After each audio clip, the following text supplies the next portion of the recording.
Hello there, this is Craig, the Natural Medic, coming at you from outside of Rama, New Mexico, in El Morro National Monument.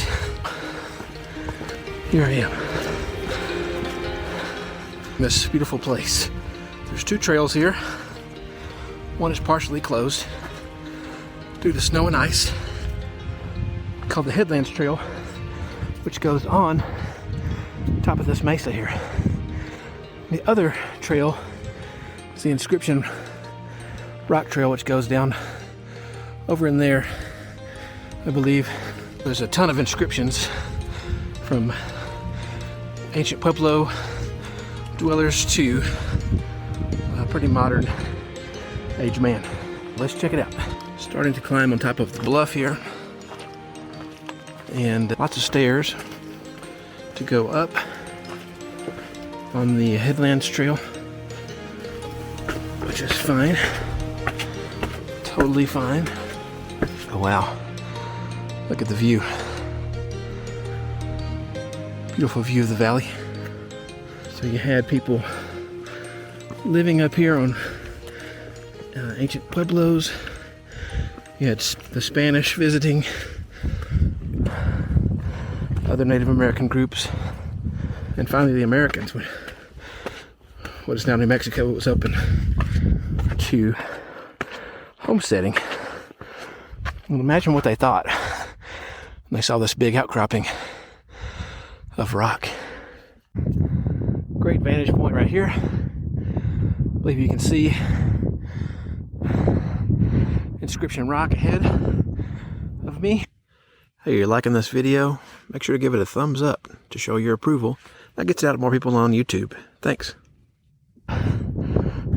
Here's some of the Pueblo structures. They're doing some renovation work, as a sign earlier stated. Some of the walls fell down during the torrential downpour in summer of 2022. So that's what they're looking at there. It's like a kiva structure, which is their religious meeting place. Right here, those structures I was showing you, that's called etched, which means where pictures are on the rock.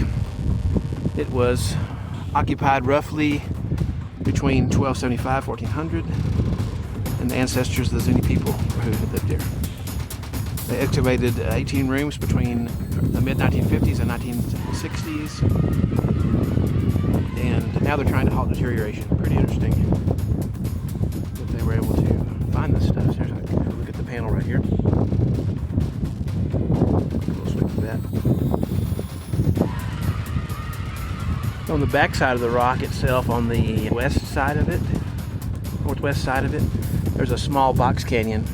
Pretty cool. Pretty cool. Yeah, the trail's a little bit hard to follow in places, but you have some rock cairns like this right ahead of me here, which you can follow. We'll take you through. Got some steps through the little alcove there, which it may have held water, or it may hold water at times when it's wet here.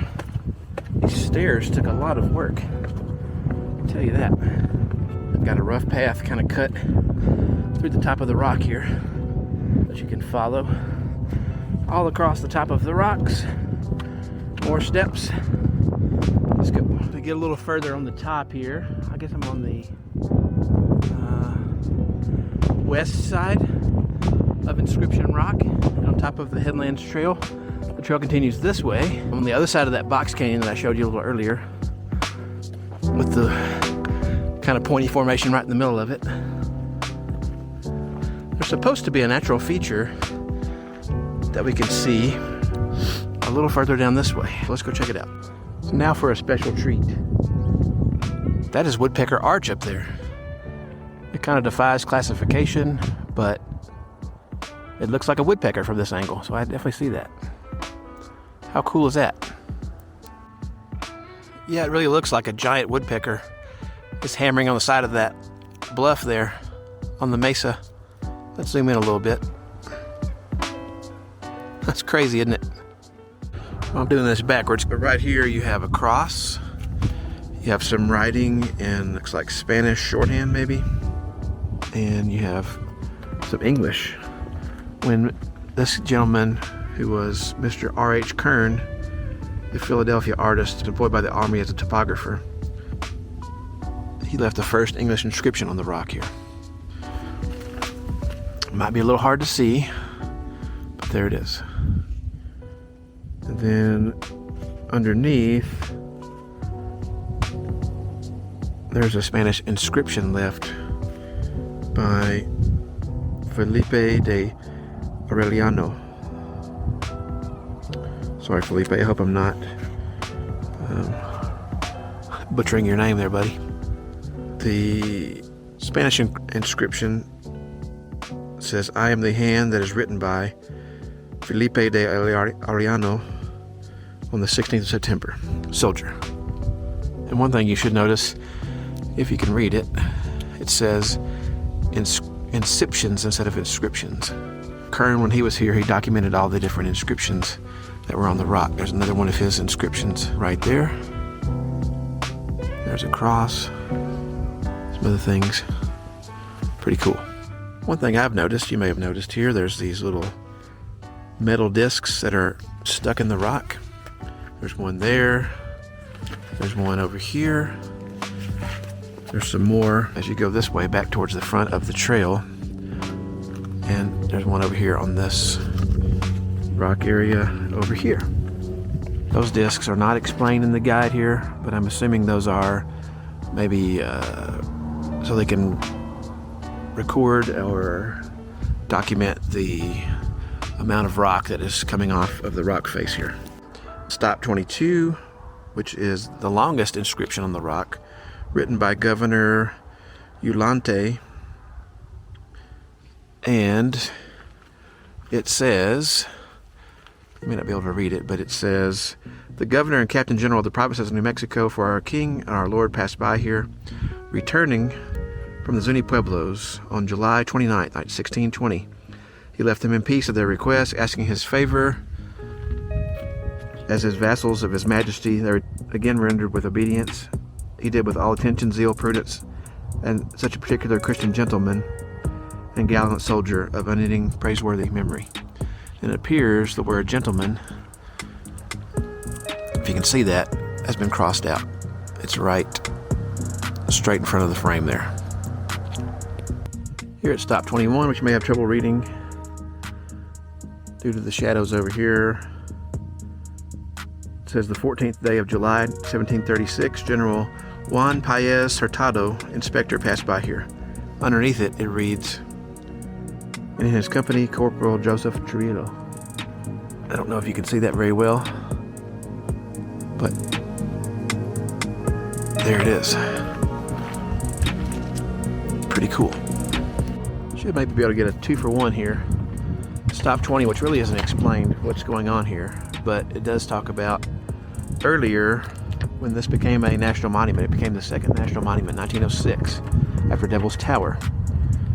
And in order to preserve these, all of the ones were removed that were put on the rock after, or they were attempted to be removed after 1906. And they put yucca plants close to the rock to discourage people from coming up there and trying to carve their own inscriptions. Now, stop 19, let's talk about it. Stop 19 is actually a poem, and it reads, "The Lord and Governor Don Francisco Manuel de Silva Nieto came this far with our Lord's King's wagons. With his indubitable arm and valor, he has already overcome the impossible, a thing which he accomplished alone, August 5th, 1629, so one may well proceed to Zuni and carry the holy faith." And there is a sign here posted that reminds you not to make a costly mistake. You can get fined or face 5 years in prison. It's a felony. $100,000 fine if you deface the park here. These are historic inscriptions. No other inscriptions are allowed at this time. And also by taking anything from the park or anything like that. You have to think about all the different inscriptions that are on here. There's lots of them. Can't really see detail on all of them, but they are eroding away.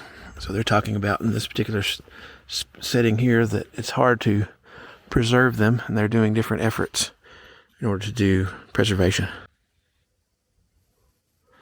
Something I've covered in a previous video was talking about the Pueblo revolt when I was at the Pecos.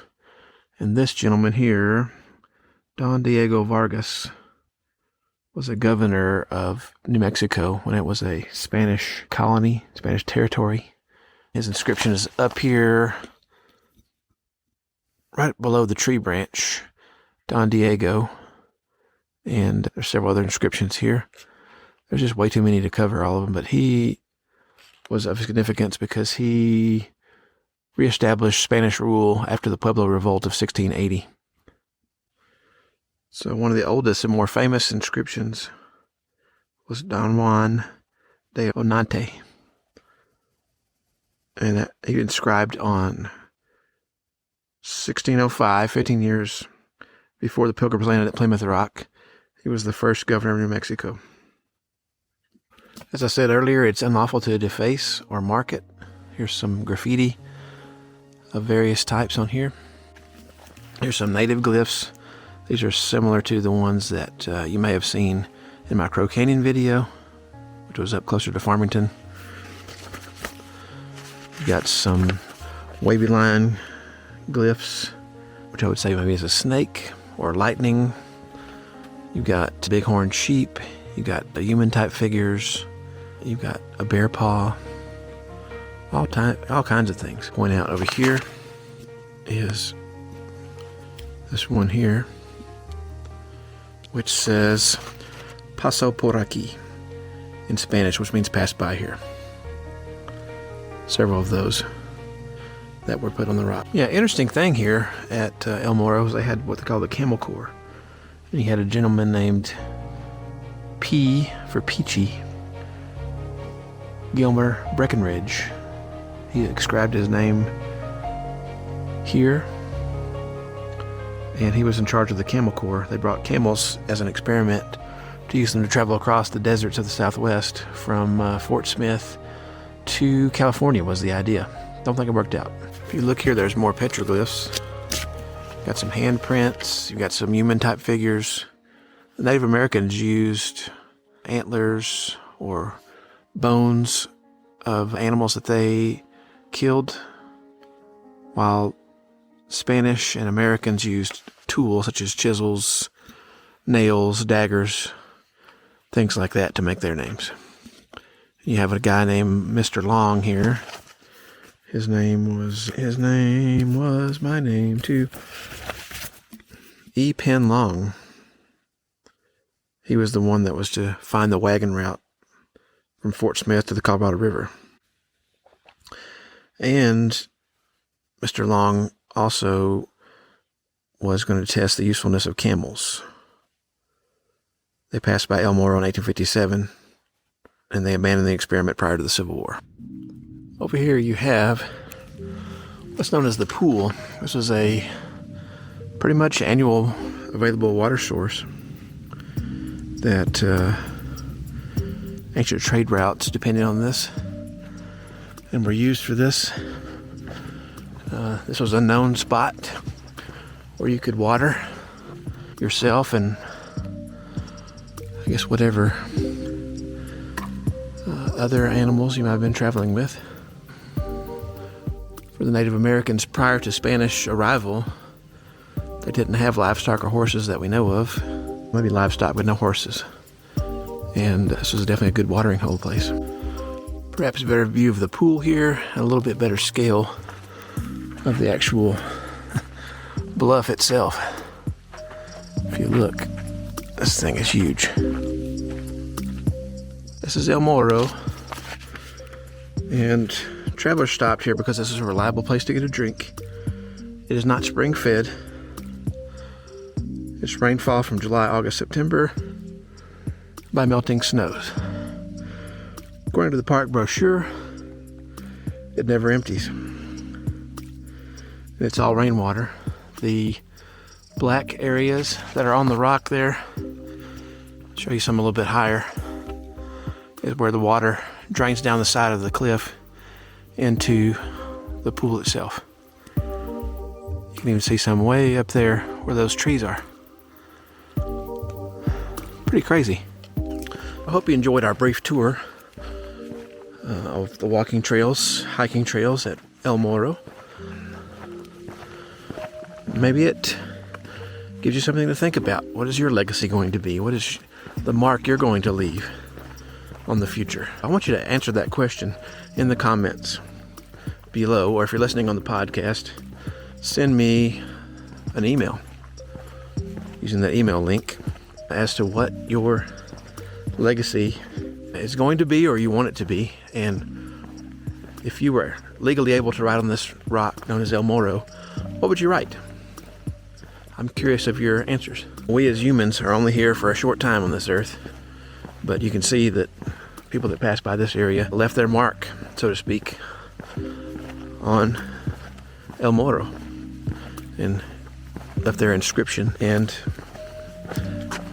now we remember them. There's so many inscriptions on here. This is a really cool place. If you're ever in the area, you need to come check it out. If you like this video, make sure to give it a thumbs up. Make sure to subscribe to the channel for more videos like this. Till next time, see you on the trail. Paso para aquí. I pass by here.